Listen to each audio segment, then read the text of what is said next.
Apple lets you repair your phones with used parts this time. The Humane AI Pin seems like a disappointment, and AMD getting stuck on the new GPU. Let's get into the hot news, everybody. I'm your Brett host. We're going to be going over the hottest tech news I can find on the internet while you enjoy your breakfast this Friday, April 12th, 2024. We're going to start off today with the big news that Apple released regarding how they're going to allow you to service and repair your devices. This is a change that they're making to their iPhone repair policy, which makes it so that now you can have certified used parts actually go into your phone, meaning that you don't just have to pay for brand new replacements on various different things. This includes a whole bunch of different parts, including biometric sensors, but it will start with the iPhone 15, and this will also be rolled out to not only just service departments, but also for the self-repair section so that you can repair your own phone with used parts that are certified by Apple, which Apple is still doing this because they have their parts pairing process, which makes it so things like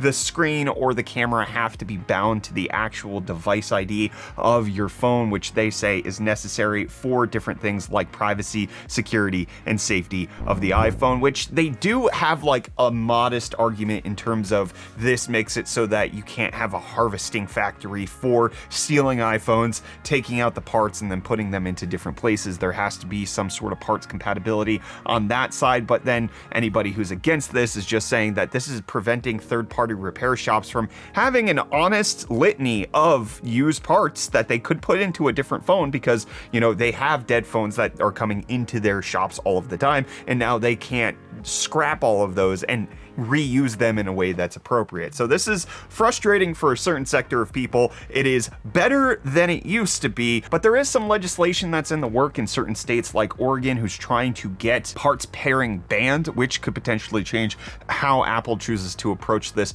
in the future. But it's a step forward by Apple. For a lot of people, it's not far enough, but I think we can celebrate the win while also recognizing that it introduces a few problems that some people don't like to have. But a problem a lot of people do like to have is, where do they put all of their hard drives? Where do you stick them? I personally delete all of my storage, but if you're one of the people who likes to keep it around, well then today's video sponsor Silverstone has got something for you. Their CS832 NAS case is here. You can check it out at the link in the video description, but it's a compact micro ATX case that's a culmination of everything Silverstone's learned after selling NAS cases for more than 10 years. They started with the DS380 in 2013. It has 8 hot swap bays that support 2.5-inch or 3.5-inch drives, up to SAS 12 gig or SATA 6 gig, and all of them can be locked behind a beautifully designed vented and filtered front door that also keeps access to buttons and IO ports safe from intentional or accidental access. They've got other cool features like the inclusion of a 5.25-inch drive bay for further storage expansion, a slim optical drive bay,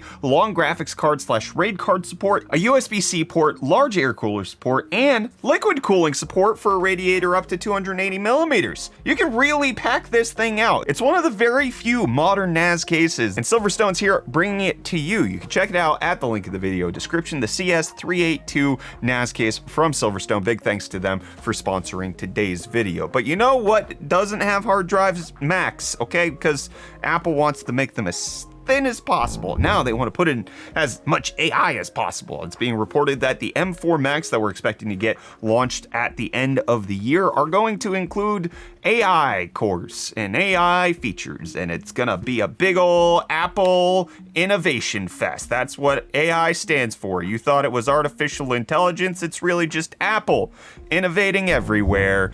I don't have much to say about this besides they kind of have to, right? The AI wave did not die down as quickly as crypto did in a few different places, and it's being viewed as kind of the bastion of what publicly traded companies have to do if they're in the tech sector. Nvidia caught up to Apple just by virtue of the fact that they are powering all of these AI machines, and so, of course, Apple's gonna have to do it despite the fact that for the past few years / months, they have refused to say machine learning, artificial intelligence. It was not present in any keynote, any public presentation until they launched the Vision Pro, because that's kind of when it reached this fever pitch of you have to talk about it, which is exactly what this next little bit's about. The Humane AI Pin. In case you haven't heard of it, I'm thankful for you, and I hope you continue to be naive. Maybe just skip past this part. It's a little device that's made by former Apple engineers that's supposed to bring AI to the literal palm of your hand, and it launched yesterday, so a lot of reviews are coming out for this thing that costs $700,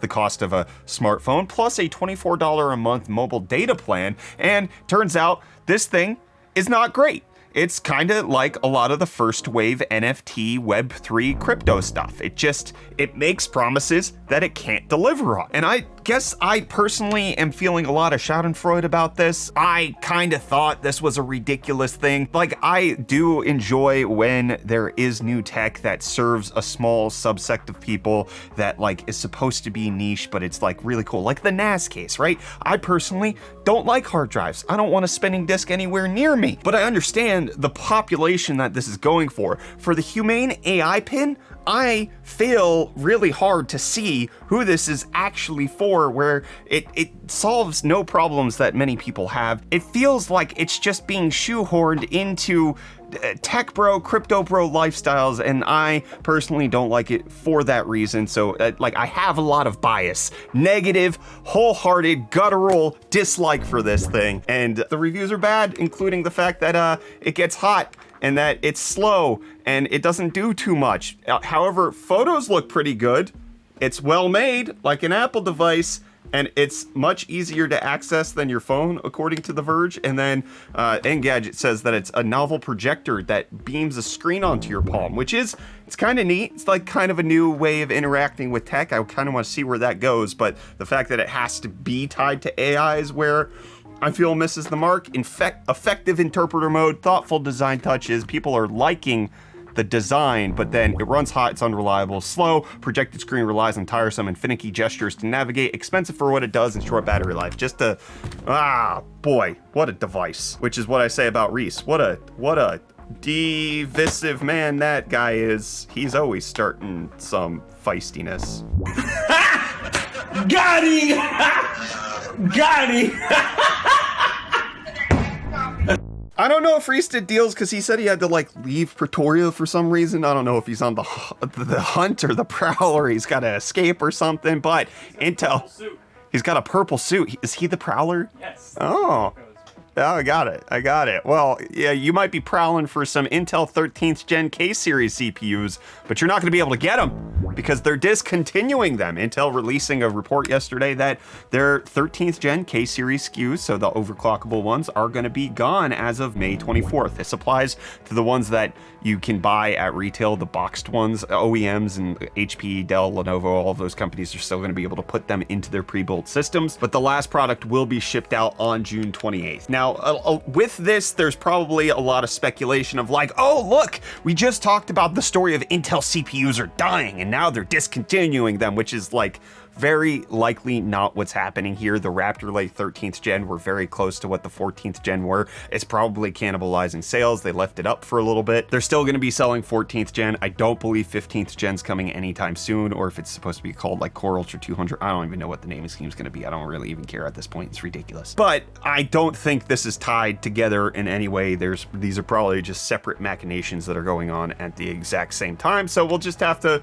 wait and see what Intel has to say about why their CPUs are seemingly struggling in a bunch of different applications. But in case you want a new AMD CPU, they launched some of those on April 1st, and everybody was like not paying attention because they only did it in China at a special event. But worldwide, you can now get the 8700F and the 8400F. These are CPUs that are based off of the APUs, the ones that have integrated graphics, but now they don't have those graphics. They got no internal graphics, and they don't have Ryzen AI baked inside. But one of the funny things they say is that you can add a GPU and then you get Ryzen AI acceleration. But in case you want GPU acceleration to keep coming to those APUs, turns out we're not going to get much more past RDNA 3.5. That's supposed to be coming to the upcoming APUs later this year. They're going to have slightly faster Navi graphics, that it's just a little bit better than what's in current iterations, like something like the Z1 Extreme that's in the ROG Ally. It's just supposed to be a little bit of a boost. It's not going to be based on the new RDNA 4 architecture that we're expecting to go into the RX 8000 series GPUs. However, on top of the fact that we're getting the RDNA 3 Plus, turns out AMD's just going to sit there for a while. According to reports, they aren't planning on upgrading it until at least 2027, which is very reminiscent of the time where they just sat on on Vega from 2017 to 2021. They had one GPU architecture that worked in small form factors, and they just kept riding that Vega train until it got out of breath and couldn't continue. So it seems like we're getting a similar situation with RDNA 3 Plus. It's going to be sitting in mobiles and handhelds for a long time coming, so maybe don't expect huge leaps, gains, and jumps to be happening in the handheld scene for a little while, unless they start making like custom chips that are specifically supposed to go in things like the Steam Deck or the ROG Ally. And this does make a lot of sense. RDNA 4, which is going to be in the new desktop chips, is supposed to be a massive departure. It's no longer going to be multi-chip modules. It's going to be based on a big monolithic die. They're reworking a lot of things with this new graphics setup, so the fact that they're going to keep things stagnant for a little while on the more mobile side and probably focus on AI for a while checks out in my book. And you guys wrote books upon books in the comments yesterday, so let's review those. We got Cam saying, the problem I have with Windows is that Microsoft is trying to serve two masters, the customers and the shareholders. When Microsoft puts ads into my paid operating system and they're not serving me, they're serving the shareholders against my wishes. I do not want to share ownership of my PC with Microsoft stockholders. If Windows was free, I could at least see an argument for ads, but the double dipping against my wishes is frustrating. Seems like such a small deal, but they're slowly boiling the frog and making other OSs, Mac and Linux, like more desirable. Okay, I got a couple things I want to talk about here. This is just going to be the case with every publicly traded company. They do have two masters. They have the master of they are legally obligated to prioritize their shareholders, and the way that you do that is by building a stronger business, which means theoretically they should be upholding the customers, but you can sacrifice the customers in the short term to bolster the stock price. So that creates frustration, but that is kind of true of any publicly traded company. The second thing is this is not making Linux more appealing to anybody. I'm sorry, it's not happening. macOS, absolutely. People will switch over to Apple, but the only people switching over to Linux are the people who want a Steam Deck to play video games on the handheld go-go. And then we got Artro saying, can't wait for LGA 1851 to last 1851 seconds before Intel introduces a new socket.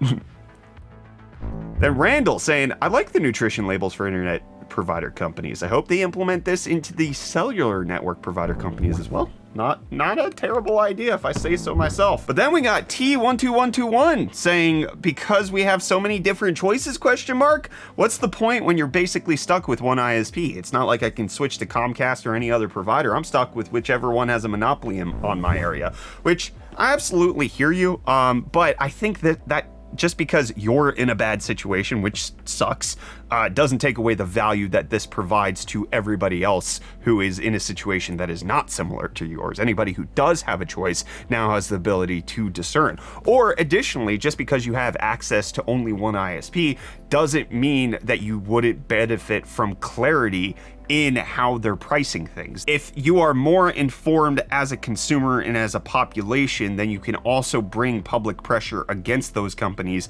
to be better about their pricing structure, even if there is no competition. There is action that can be done with clarity of information. I see no reason to not support it just because you don't have choices in your ISPs, as much as that sucks. Additionally, I think this also shows that the FCC is looking potentially at making things better for consumers all around in terms of the ISP side of things, and making sure that internet service providers are behaving that's in ways that are more aligned with the customer, which could potentially mean that competition could be coming if, you know, they start to get things rolling. This seems like a starting point, and I feel like this would be akin to making the argument that we shouldn't have nutrition labels on food at all because candy is obviously bad for you. Yeah, like I don't need a nutrition label for candy. I know it's 100% sugar and coloring. I know that this is in no way good for me, but that doesn't mean that I don't benefit from the nutrition label being on it in different areas and different regions. So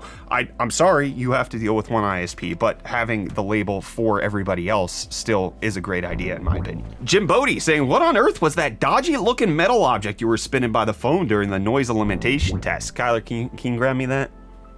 My dodgy looking metal object. I don't know what you're talking about. It's my prototype LTTstore.com metal screwdriver. I won this at LTX in their charity auction, and it makes this noise. And I realize that necessarily didn't come across because most people don't actually know what this is, but it does make a lot of noise. And it's like a fidget toy in that way. That's what the idea I was trying to communicate was. Also, it sounds like this when you slam it closed.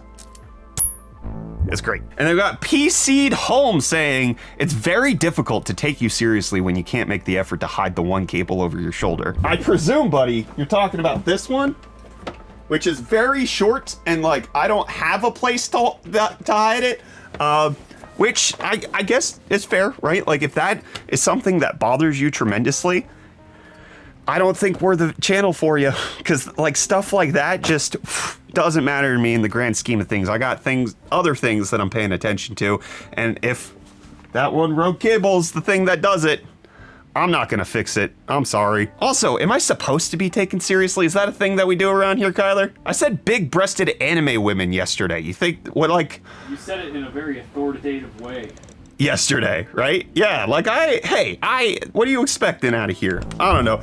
And then just to continue to be a little contentious, we got Otso saying tensor, not tera. Tensor operations per second when it comes to TOPS and what that means. And no, you're wrong. It's not tensor operations per second. It is literally tera. It is how many tera operations per second can do. That is what TOPS means. Tensor it's a specific language that's used for AI. While that is true, tensor cores are in NVIDIA GPUs. Google invented tensor processing units. You're correct. There's TensorFlow.